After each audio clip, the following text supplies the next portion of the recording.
with the slightest drizzle and stilled fog mirrored my state in the drive past Mirabel on that treacherous stretch of road I ordinarily avoid, even if it adds to my journey, but, in all senses, there was no detour where we were going. An ayahuasca ceremony with attendant shaman in the lake's battered pine-rich area north of Montreal and most of the way to Ottawa.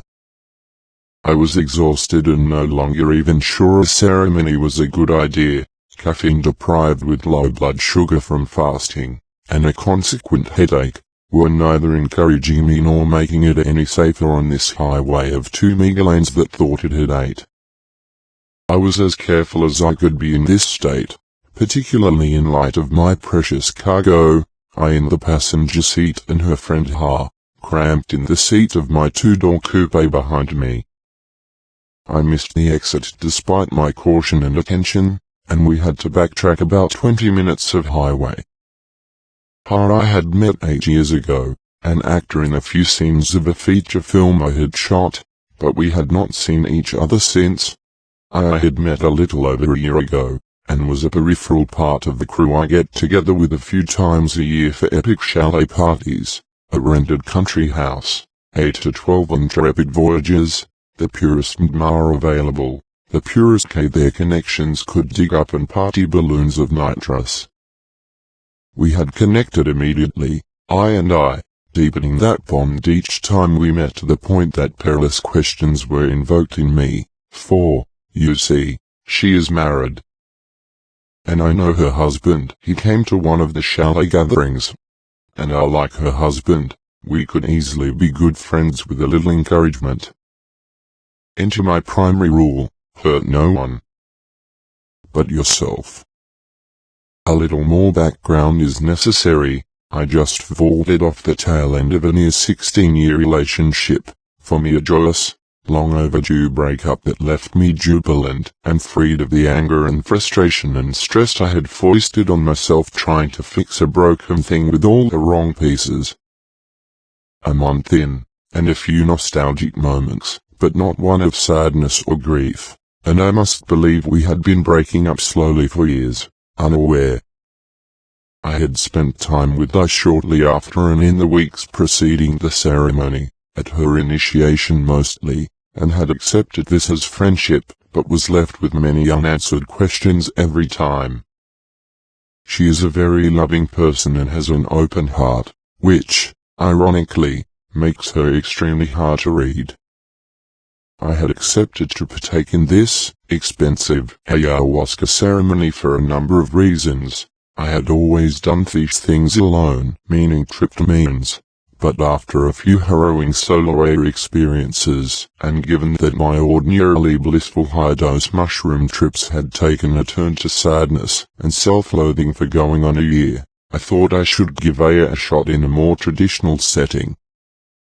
Between the communal aspect, the guided tour and my newfound tranquil and smiley disposition, I felt hopeful, but nervous and fearful nevertheless. And of course I would be there with whatever that meant. We pulled into the long, winding gravelly drive and parked between trees. The little log cabin was 20 feet from a gorgeous and stilled lake, and when we opened its door, Jay greeted us all with a hug and a smile, paying particular attention to I, whom she knew from having given several other ceremonies. They seemed like old friends. The place itself was very rustic, exposed wood all around, high triangled ceilings, and was adorned with all the trappings of a Bichakra ethno-Buddhist Amazonian tribal shaman. We brought our stuff in and changed into the required all-white garb. My pants were actually the lightest of grays. I own those white pants and am not a great shopper, so after 8 stores I finally made the executive decision that grey would just have to do. We sat on the ground around a low table that had a white cloth with what I'm guessing were peaceful and wrathful demons stitched into its edge. On the table were crystals, incense and candles.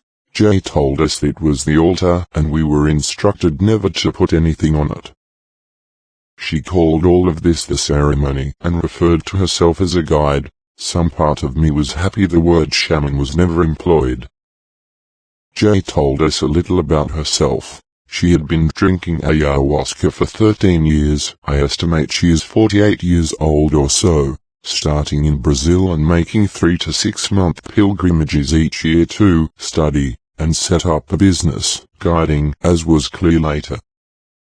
She had drunk hundreds, if not thousands of times, she said, with people all over the globe, but mostly Brazilians, Canadians and Californians. She asked us a little about ourselves and I nervously, but slowly and quietly, rattled on about my experience, so she didn't think I was a newcomer to all of this, possibly important information, but more likely my ego cluttering the silence. She laid down some ground rules: don't lock the bathroom door, toilet seat down, and they asked us if we had any specific intentions we would like to share. I started, nothing in particular this time. She just wanted the medicine to speak to her. Han was 50 and said he has been abstaining from sex for 2 years, after a promiscuous period following a breakup in which he hurt several women and felt terrible. He wanted to know if it was time for him to start looking again. I explained my recent breakup and consequent jubilation and expressed a desire to go deep into myself to see if my feelings about it were true and genuine, or if I were merely a fool fooling a fool. And, left unsaid, to confirm the veracity of my deepening feelings toward I. Then, one by one, Jay called us into another room to drink. I first, me second and finally her. I rounded the corner and she poured half a small wine glass of tea that looked like, well, tea. I asked her if we were all getting the same dose and she answered, perfectly, I will drink less, and as for the rest, we'll see. I took my place next to her, who was between me and I, while Jay sat across the altar from all of us. I should note at this point that I have never been much for new agey mumbo-jumbo or the neo-hippie vibe, as many of you may know, but as this is a transitional period for me I decided to hang my preconceptions at the door and be as ready as I could to conceive other, and have it conceived in me. So no judgment, no second guessing, just, well, I guess just letting it all be. So the candles were lit. The dimming light outside casting no shadows, but rather a bluish hue to the room, and we sat meditating and looking around waiting. I was nervous. I have not had a good, or particularly valuable, or blissful or remotely pleasant trip for a very long time, and I was naturally worried about finding myself in that all too familiar hellish headscape and freaking out in front of everyone. Then it started. Things started to flow around me, to move and wave and oscillate, like an effect in a bad trip movie. This is going to be a bad movie. No. Please. Please. No. I thought back to a recent difficult experience in which I broke my rule and did mushrooms with others. I had started with a cap of MDMA and figured it would smooth things out as it had one other time, but I was a little reckless and took 1.5 grams of my homegrown Orisa. Not a lot, but in light of my recent experiences and that I was doing them with others, well, I could have been more cautious. The setting was perfect, back of a friend's vegan restaurant. Tables aside and pillows and blankets scattered on the soft floor. Good friends, 6 women and 2 men, one of whom I did not know very well. But the darkness crept through and sunk its claws in my mind. I was there, on mushrooms, and maybe she sensed something. She came and cuddled and reassured me just with her presence. I wanted to leave but had nowhere to go and would have left nevertheless to God knows where to God knows what had she not been there. She wrapped herself around me and I was torn between the ecstasy of her touch and the horror in my mind. Slowly it subsided and she stayed with me throughout, running her fingers along my arm, my neck, my face. And then she did the sexiest thing I have ever had done to me. I was on my back staring up, and her face came even with mine, our noses nearly touching but faces reversed, chin to forehead, forehead to chin. With her raven pitch hair floating across my shoulders and past my ears, she traced my profile with her nose, up my chin, over my lips, up and over the bump of nose, and then sliding through the channel between my eyes, open in wonder and awe, before laying a small kiss on my forehead and dragging it into my hair, completing the journey up my face with the tip of her nose. Were it not for her, I should be forever lost. I remembered this experience, and knew that I was not far this time either. And I was safe. And in a completely different state of mind. I decided to banish my fear and closed my eyes. Dust of all colors floated behind my lids and I felt the terror surging and rising. I imagined all the dust gathering before me, and it did. Now a pile, I wiped it away with the edge of my hand, and underneath was a panorama of pure joy and geometric dancing spirals and stairs and edifices and gardens, and the healthy flora and fauna of my mind. I smiled inwardly and my lips rose to match the thought. That's all there is to it. I stood up next to the mountain, and I chopped it down with the edge of my hand. Tears welled, and all my mind could muster in its throes was, "Thank you, thank you, thank you, thank you, thank you, thank you." My right hand was bristling and tingling, and electric sparkles were felt inside it, running up and down and through the finger that, months earlier, I had had chopped off in an accident and had sewn back on after. My whole body was tingling, but the overall sensation seemed to be concentrated in my finger and emanating from my hand. The visions grew brighter and more present, DMT visions and architecture, but slower, more inviting than I had ever seen them. I thought of love, in all its forms, the love I have for my son, for my ex, for my parents and sister, and yes, for I love her. No idea what that means, but for the moment it matters little. I open myself to all love and all loves. Never have I known such joy, such acceptance, such ability to be without my being interfering. Language escapes, language lost, language forgotten, language, escape and scope and cope and escape and back again. And language found. I wrote. Always a pen and notebook near. I crashed into the pillows and floated away, and thoughts gathered and jewels poured into my mind, and something somewhere organized them and told me when it was time to write them down. And I would sit up, scribble unseen in the frolicking candlelight, then dump back into the pillows and crash back into spiraling joy and bliss and love. How do you experience me?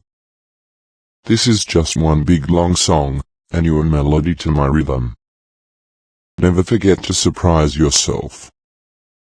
I look down, for if I look at you too long I know I shall be blind. I just yawned the universe. Make wise choices, for choices are all you have. You have nothing to give that I do not already have. These tears I shed for the day I forget what it is to touch you. Oh, the bliss to not need conversation. How long shall it last, this silly green of self-satisfaction? Do I get to keep it? No one is watching me, what a revelation. But one kiss between misery and bliss. Stop calculating and live. Stop letting fear be your keel. Deep within I have found the satisfaction mechanism. All my feelings are genuine and true. It was the answer to my question.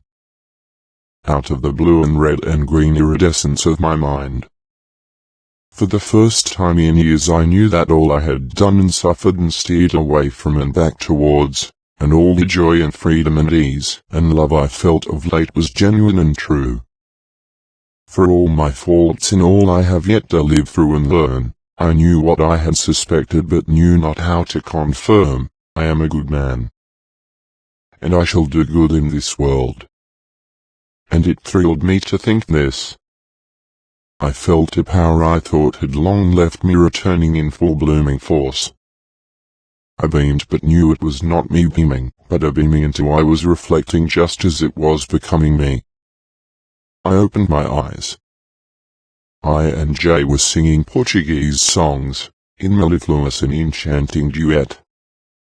My eyes were mesmered and I watched her sway and watched the sound lift from my lips and grace the air, bubbles of spiraling joy and harmony. I was coming down slowly, feeling the harmala drunkenness more than anything now. Then the headache moved in, slowly, but building. It distracted me and eventually started to overwhelm. I laid back and thought of other things but it was always there. We were meant to drink again, it's usually 3 times, but due to our late start Jay was limiting it to 2, which was fine with me. I wasn't sure I would drink again. I knew where the headache came from, but still listened to Jay's explanation about purging being more than just vomiting. Purging through my head is all well and good, I thought, but my blood sugar was dipping very low. And I had abstained from coffee, so the effects of not eating all day and no caffeine were catching up to me. Jay gave me some sort of unlabeled unguent that I put on my temples, but it helped little. Then I came over and massaged my temples and my head through my hair. She is a massage therapist with some sort of osteopathy training. Now that was doing something. It was alleviated very slightly, but enough that I heeded Jay's advice and drank again, just a little less than the first time. It was only a few short minutes before the feelings of joy and well-being surged back up, but less visual than the last time. My finger tingled again, but less intensely. I thought of my son and pictured his face. Suddenly he smiled and his face began to spin. Faster and faster and faster until the illusion seen in movies of a fast-turning wheel suddenly changing directions occurred, only now, settling into the spinning whir of my son's face, were the features of that very same face. It spun and spun, faster and faster, and the new features emerged slowly until they took over the vision, and then began turning themselves, spinning and spinning until another face emerged. It kept going like this for a while, my son's spinning faces whirling and reappearing and smiling and whirling. Pa had purged fiercely in the first round, but clearly wasn't done. He purged next to me and I suggested to myself that I would not purge, then leaned forward, grabbed my basket and let it all fly. I set the basket aside when I was done and Jay gave me a paper towel and swapped out the bag. I flowed down and settled back into the pillows and the grin. I felt smug and powerful and sexy and lithe and supple, amazing what a little vomit can do for the ego. I must have purged 5 or 6 times from that last cup. At one point we were listening to a German-accented vocoder voice droning authoritatively about consciousness and power, followed by what I can only guess were testimonials. The first a woman. I don't really get it. I try this thing you say and concentrate, but I feel empty, then nauseous and once I even vomited. Cue vomit. All 3 of us sat up, mere instants between, purging violently as we laughed and chortled and spit up into our baskets. We laughed for about 5 to 10 minutes after. That we all chucked on cue and chuckled together seemed like the funniest thing in the history of humor. The tea was fading slowly and as I lay on the floor I was treated to a show I will never forget. Jay was long gone, having slipped away to her room an hour ago, wishing us all rest and peace, and I had moved to the sofa that stretched away from my feet, parallel to me. Suddenly her feet came up over and settled on the armrests, naked and perfect in the flickering light from the candles and the fire in the hearth. She moved her toes to the music and her feet swayed on their heels. From my angle I could not see her face or her body, only the feet and the slight widening to soft calf. Her hands came into view as she stretched her arms up, her hands wings, the fingers flying with grace through the notes, twining and flaying and blossoming. Toes tinkling to the rhythm, she raised a foot then the other and joined her hands in a spectacle I will never see repeated, an exquisite and tender dance of flickering and wavering fire-hued feet and fingers and toes and palms and heels. She is exquisite. The thought had been rolling through my mind untended for hours, days, months. And now it spoke to me, she is exquisite. And I am doomed. But what sweet and delectable doom, were I to choose my demise. This exquisite doom would be the only blank card in the deck, the one solitary card slid on the table. About a minute or an hour passed after this, and she came to me again, and lay next to me as the room glowed blue with the sneaking dawn. I ran her fingers through my hair, drew slow lines in my forehead, and traced the outline of my lips. She leaned down and said softly, "I'm going into the other room now to sleep." Then I hugged me and I pulled her close and embraced her as hard as I dared.